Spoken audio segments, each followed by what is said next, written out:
Hello, ಎಲ್ರಿಗೂ ನಮಸ್ತೆ. ಇವತ್ತು ತುಂಬಾ ಹೆಲ್ದಿ ಆಗಿರೋವಂಥ ಗಣಕೆ ಸೊಪ್ಪನ್ನ ಯೂಸ್ ಮಾಡಿ ಗಣಕೆ ಸೊಪ್ಪಿನ ಸಾಂಬಾರು ಮಾಡೋಣ. ತುಂಬಾ ಸಿಂಪಲಾಗಿ ಮಾಡ್ಬೋದು.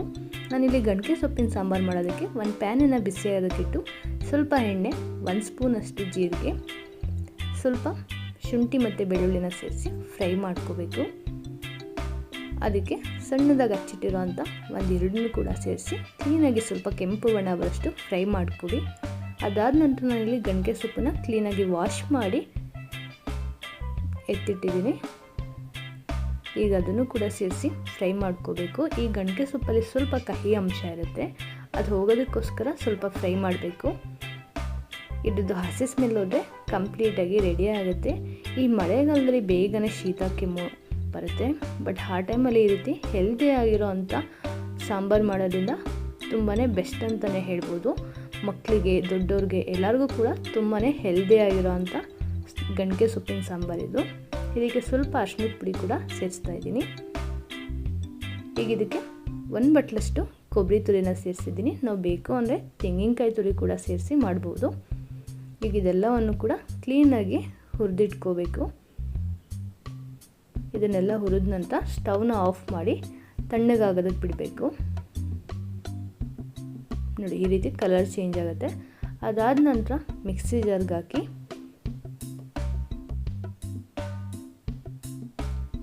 ನಾವು ನಾರ್ಮಲಾಗಿ ಯಾವ ಖಾರದ ಪುಡಿನ ಯೂಸ್ ಮಾಡ್ತೀವಿ ಅದನ್ನೇ ಸೇರಿಸ್ಕೋಬೇಕು. ನಾನಿಲ್ಲಿ 1 ಟೊಮೆಟೊ ಹಾಕ್ತಾಯಿದ್ದೀನಿ. ನಾವು ಬೇಡ ಅಂದರೆ ಟೊಮೆಟೊನ ಸ್ಕಿಪ್ ಮಾಡ್ಬೋದು. ನುಣ್ಣಗೆ ರುಬ್ಬಿಟ್ಕೋಬೇಕು. ಅದಾದ ನಂತರ ಬಾಣಲಿನ ಬಿಸಿಯಾಗೋದಕ್ಕಿಟ್ಟು ಸ್ವಲ್ಪ ಎಣ್ಣೆ ಕಾದ ನಂತರ ಸ್ವಲ್ಪ ಸಾಸಿವೆ, 1 ಒಣಮೆಣಸಿನ್ಕಾಯಿ, ಸ್ವಲ್ಪ ಹಿಂಗು ಕೂಡ ಸೇರಿಸ್ತಾ ಇದ್ದೀನಿ.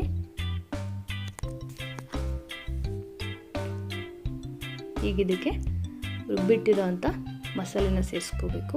ತುಂಬಾ ಸಿಂಪಲಾಗಿ ಮಾಡ್ಬೋದು, ತುಂಬಾ ಟೇಸ್ಟಿಯಾಗಿ ಕೂಡ ಇರುತ್ತೆ. ಗಣಕೆ ಸೊಪ್ಪಲ್ಲಿ ತುಂಬಾ ವಿಟಮಿನ್ಸ್ ಮತ್ತು ಪ್ರೋಟೀನ್ ಇರೋದ್ರಿಂದ ಮಕ್ಕಳಿಗೆ, ದೊಡ್ಡವ್ರಿಗೆ, ಆರೋಗ್ಯಕ್ಕೆ ತುಂಬಾ ಒಳ್ಳೆಯದು ಕೂಡ. ಈ ಚಳಿ ಮಳೆಗಾಲದಲ್ಲಿ ತುಂಬಾ ಹೆಲ್ದಿಯಾಗಿರೋ ಅಂಥ ರೆಸಿಪಿ. ಈಗ ಇದಕ್ಕೆ ನೀರನ್ನು ಸೇರಿಸಿ ಕ್ಲೀನಾಗಿ ಮಿಕ್ಸ್ ಮಾಡಿ ಕುದಿಯೋದಕ್ಕೆ ಇಡಬೇಕು. ನೀವು ಸಹ ಒಂದ್ಸಲ ಟ್ರೈ ಮಾಡಿ, ಹೇಗಿತ್ತು ಅಂತ ಕಾಮೆಂಟ್ ಮಾಡಿ. ತುಂಬ ಕಡೆ ತುಂಬಾ ವೆರೈಟಿಯಾಗಿ ಈ ಗಣಕೆ ಸೊಪ್ಪಿನ ಸಾಂಬಾರು, ಇದ್ದದ್ದು ಪಚಡಿ, ಚಟ್ನಿ, ಪಲ್ಯ ತುಂಬಾ ಡಿಫ್ರೆಂಟ್ ಆಗಿರೋ ಅಂಥ ರೆಸಿಪಿನ ಮಾಡ್ತಾರೆ. ತುಂಬಾ ಸಿಂಪಲಾಗಿ ಮಾಡ್ಬೋದು, ತುಂಬಾ ಈಸಿಯಾಗಿ, ಯಾವುದೇ ರೀತಿ ತರಕಾರಿ ಇಲ್ಲ ಅಂದರೂ ಕೂಡ ತುಂಬಾ ಈಸಿಯಾಗಿ ಮಾಡೋ ಅಂಥ ಸಾಂಬಾರು ರೆಸಿಪಿ ಇದು. ತುಂಬಾ ಟೇಸ್ಟಿಯಾಗಿ ಕೂಡ ಇರುತ್ತೆ. ಇದು ಕ್ಲೀನಾಗಿ ಕುದಿದ ನಂತರ ಇದಕ್ಕೆ ನಾನಿಲ್ಲಿ ಸ್ವಲ್ಪ ಹುಣಸೆ ಹಣ್ಣಿನ ರಸ ಕೂಡ ಸೇರಿಸ್ತಾ ಇದ್ದೀನಿ.